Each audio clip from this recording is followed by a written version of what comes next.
Betting యాప్లకు ప్రచారం చేసిన వ్యవహారంలో ఈడీ దూకుడు చూపింది.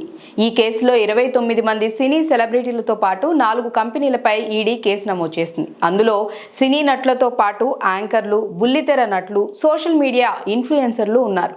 కేసు నమోదైన వారిలో విజయ్ దేవరకొండతో పాటు రానా, మంచు లక్ష్మి, ప్రకాష్ రాజ్, నిధి అగర్వాల్, అనన్య నాగళ్ళ, శ్రీముఖి, ప్రణీత, విష్ణుప్రియ వంటి ప్రముఖులు ఉన్నారు. హైదరాబాద్, సైబరాబాద్ పోలీసులు గతంలో నమోదు చేసిన ఎఫ్ఐఆర్ ఆధారంగా ఈడీ కేసు విచారణ ప్రారంభించింది.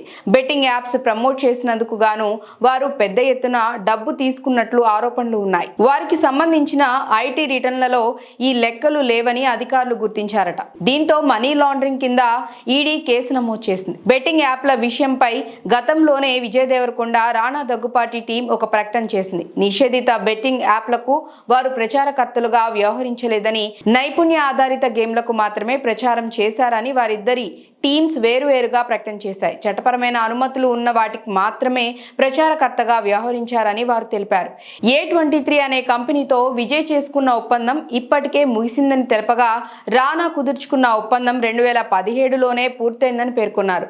నటుడు ప్రకాష్ రాజ్ కూడా 2016లోనే తన ఒప్పందం చేసుకున్న కంపెనీతో డీల్ ముగిసిందని తెలిపారు. అయితే బెట్టింగ్ యాప్స్ కేసులో ఇప్పటికే చాలా మంది నటులను హైదరాబాద్ పోలీసులు విచారించారు.